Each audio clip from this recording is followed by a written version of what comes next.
Hello नमस्कार साथियों। दोस्तों आज की इस कहानी में एक पति और पत्नी होते हैं, दोनों ही इंजीनियर होते हैं। साथियों उसके जो पति होते हैं वो अपनी पत्नी पर अभी संबंध का हेलो नमस्कार साथियों। दोस्तों आज की इस कहानी में एक पति पत्नी होते हैं। साथियों दोनों ही इंजीनियर होते हैं। साथियों जो ये पति होते हैं वो अपनी पत्नी पर अभी संबंध का शक क्या करते थे। साथियों इसी तरह से एक दिन दोनों में इसी बात को लेकर लड़ाई होती है। साथियों लड़ाई इतनी बढ़ जाती है, जो उसके पति होते हैं वो एक हथौड़ा होता है, उस हथौड़े से जो उनकी पत्नी होती है उसके शरीर में मार देते हैं, जिससे उनकी हत्या हो जाती है। कह सकते हैं उनकी मौत हो जाती है। हेलो नमस्कार साथियों। दोस्तों आज की जो कहानी है वो है नोएडा की। आज की इस कहानी को शुरू करने से पहले मैं आपसे एक विनती करना चाहूँगा कि अगर आप हमारे यूट्यूब चैनल पर पहली बार आए हो तो चैनल को अवश्य सब्सक्राइब करें, वीडियो को लाइक करें और शेयर करें। साथियों आज की जो कहानी है वो है नोएडा की। बिहार में एक ज़िला पड़ता है चंपारण। उस ज़िले का रहने वाला एक व्यक्ति होता है, जिस व्यक्ति का नाम होता है नूरुल्लाह हैदर। साथियों उनकी जो पत्नी होती है, उनकी पत्नी का नाम होता है आसमा खान। साथियों जिनकी आयु लगभग 42 या 44 साल के करीब में होती है। साथियों उनके जो पति होते हैं उनकी आयु लगभग 52 या 55 साल के करीब में होती है। साथियों इनके साथ जो ये होती हैं आसमा की नूरुल्लाह के साथ सन 2005 में शादी होती है। कह सकते हैं इस घटना से लगभग 20 साल पहले इनकी शादी होती है। साथियों शादी हो जाती है। शादी होने के पश्चात इनके 2 बच्चे होते हैं, जिसमें एक बेटा होता है और एक बेटी होती है। साथियों फिलहाल में जो बेटा होता है वो इंजीनियर की पढ़ाई कर रहा होता है, जो बेटी होती है वो कक्षा 8 में वर्तमान में पढ़ रही होती है। साथियों ये जो होते हैं जिसका नाम होता है नूरुल्लाह, वो भी एक इंजीनियर होते हैं। साथियों उनकी जो पत्नी होती है वो जामिया मिलिया इस्लामिया से इंजीनियर की पढ़ाई करती है और इसके पश्चात सेक्टर 62 में वो सॉफ्टवेयर इंजीनियर की जॉब किया करती थी। साथियों इसी तरह से वो फिलहाल में भी एक कंपनी में जॉब कर रही होती है।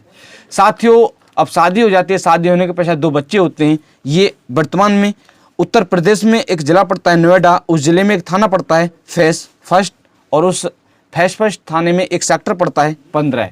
उसमें मकान लेते हैं और उसमें ही अपनी जगह में रहा करते थे। साथियों फिलहाल में जो उसके पति होते हैं वो ट्रेंडिंग का काम किया करते थे। वो घर पर ही रहकर जो ट्रेंडिंग होता है उसका काम किया करते थे। साथियों उनकी जो पत्नी होती हैं वो एक कंपनी में जॉब किया करती थी।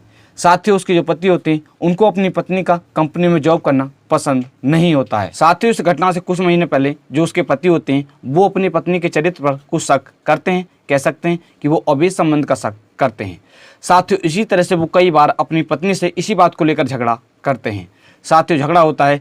इसके पश्चात इसी तरह कई बार झगड़ा होता है। साथियों अब इसी तरह 4 अप्रैल सन 2025 को दोनों पति पत्नी में झगड़ा होता है।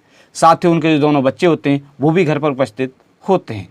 साथियों झगड़ा होता है। झगड़ा इतना बढ़ जाता है कि उसके जो पति होते हैं वो पड़ोस में एक हथौड़ा पड़ा हुआ होता है, उसको उठाते हैं। उठाने के पश्चात उससे अपनी पत्नी के शरीर पर वार कर देते हैं। साथियों जैसे ही वो अपने पत्नी के शरीर पर वार करते हैं तो उसके ऐसे लग जाता है कि उसकी हत्या हो जाती है। कह सकते हैं कि जो उनकी पत्नी होती है उसकी मौत वहीं पर तुरंत हो जाती है।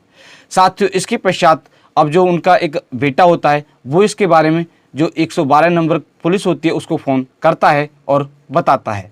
साथियों इधर जो उसके पति होते हैं जिसका नाम होता है नूरुल्लाह, वो भी जो एक थाना पड़ता है फेस फर्स्ट, उस थाने में जाते हैं और कहते हैं कि ऐसे ऐसे मैंने अपनी पत्नी की हथौड़े से मार कर हत्या कर दी है। साथ ही वो भी अपना जो जुल्म है उसको कबूल कर लेते हैं।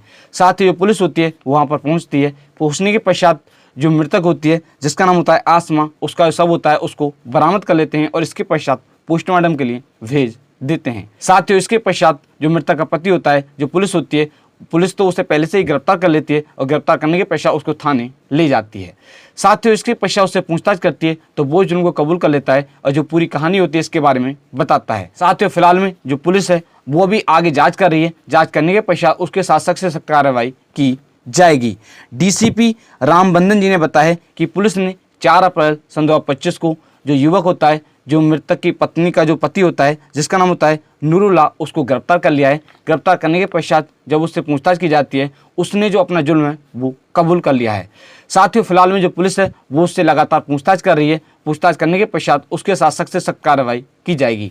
साथ ही आज की इस कहानी को सुनाने के उद्देश्य से किसी भी व्यक्ति को परेशान करना नहीं है, किसी का दिल दुखाना नहीं है। सिर्फ आपको जागरूक करना है कि आज हमारे समाज में जो लोग हैं वो किस तरह की हरकत कर रहे हैं। जैसा कि आज की इस कहानी में आपने सुना ही होगा, आपको उस तरह का कोई भी कदम नहीं उठाना है। साथियों, अगर आप हमारे YouTube चैनल पर पहली बार आए हो तो चैनल को अवश्य सब्सक्राइब करें, वीडियो को लाइक करें और शेयर करें। साथियों, आज की जो कहानी है, इस कहानी को मैंने कुछ न्यूज़ के माध्यम से पढ़कर आप लोगों के समक्ष सुनाया था, जैसे NDTV न्यूज़, आज तक न्यूज़, जागरण न्यूज़। साथियों, आप सभी लोग मस्त रहें, स्वस्थ रहें। मिलते हैं आपको नेक्स्ट कहानी के साथ। धन्यवाद।